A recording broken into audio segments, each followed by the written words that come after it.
Salam sejahtera Malaysia, denyut nadi suara rakyat bergema di channel ini. Jangan lupa tekan butang subscribe, like dan share. Malaysia kita punya, cintai Malaysiaku, kita jaga kita.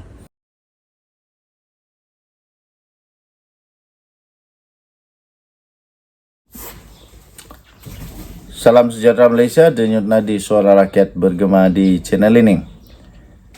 Akhirnya Mat Sabu mendedahkan perkara yang amat ditakuti oleh Bersatu, oleh Perikatan Nasional. Kalau ini memang mereka.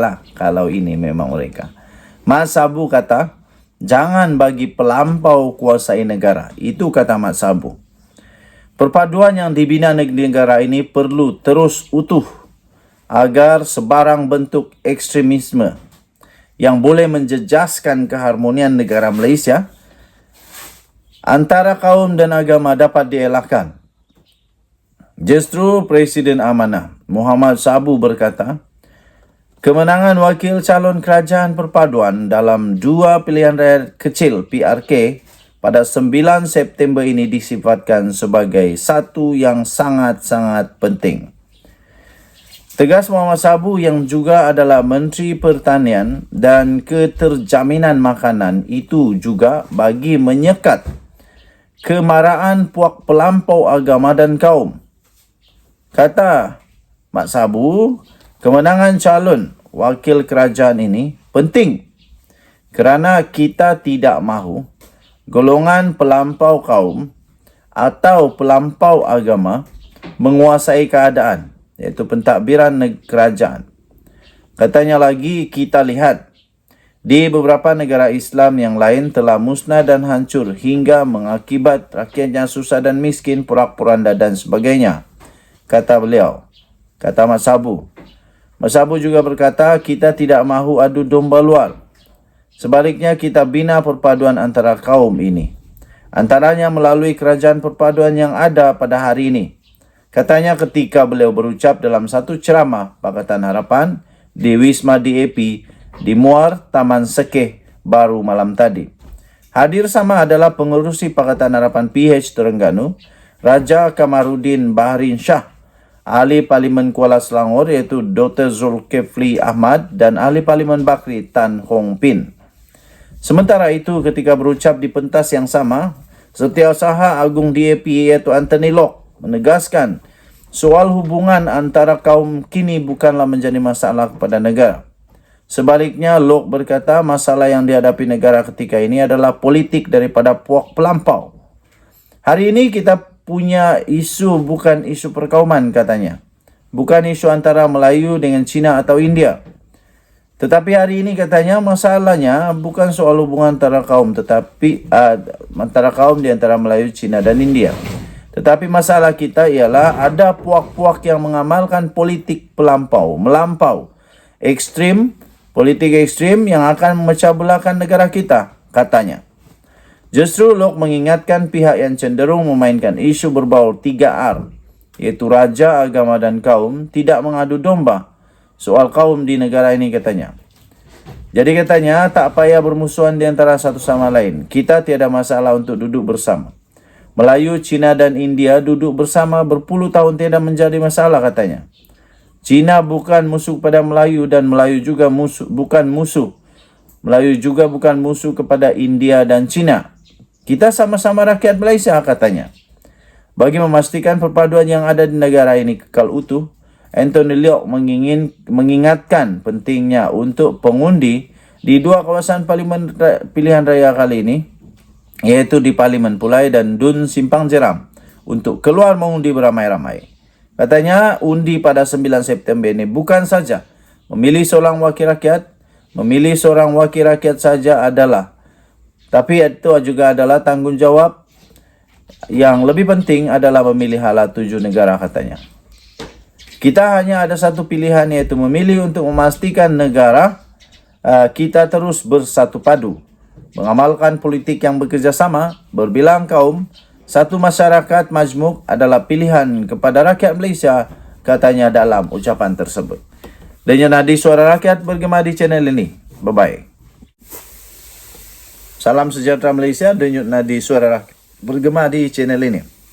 Tuan-tuan dan puan-puan yang dihormati sekalian. Antara kerusi yang paling panas sekarang ini dibincangkan di seluruh media sosial, di tempat-tempat blog-blog di mana-mana yang mengikuti perkembangan kenegaraan Malaysia, yang cinta akan negara Malaysia. Salah satu topik sekarang ini adalah tentang kerusi kosong, kerusi panas daripada Jabatan Peguam Negara. Of course, yang disebut yang dibincang-bincang itu tidak lain tidak bukan adalah siapakah Peguam Negara yang baru.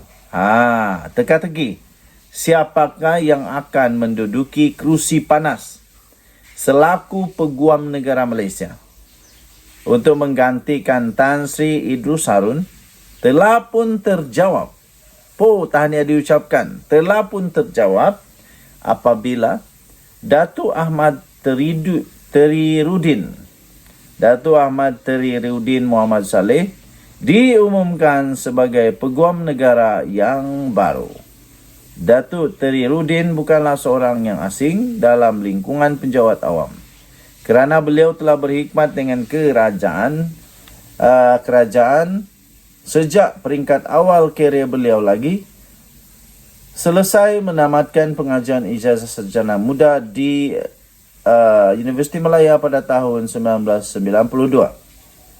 Tidak keterlaluan juga untuk dikatakan bahawa pilihan untuk melantik Datuk Teriruddin sebagai Peguam Negara Malaysia yang baru adalah pilihan yang amat tepat sekali, kerana beliau merupakan individu yang dilahirkan dan dibesarkan, iaitu born and bred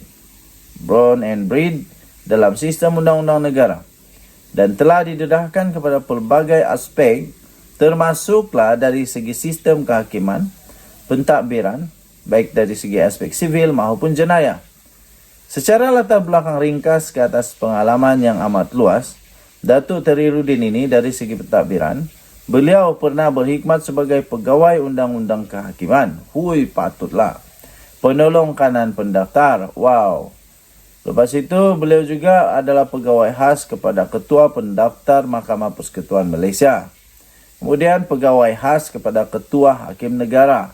Dan seterusnya dilantik ke jawatan Ketua Pendaftar Mahkamah Persekutuan.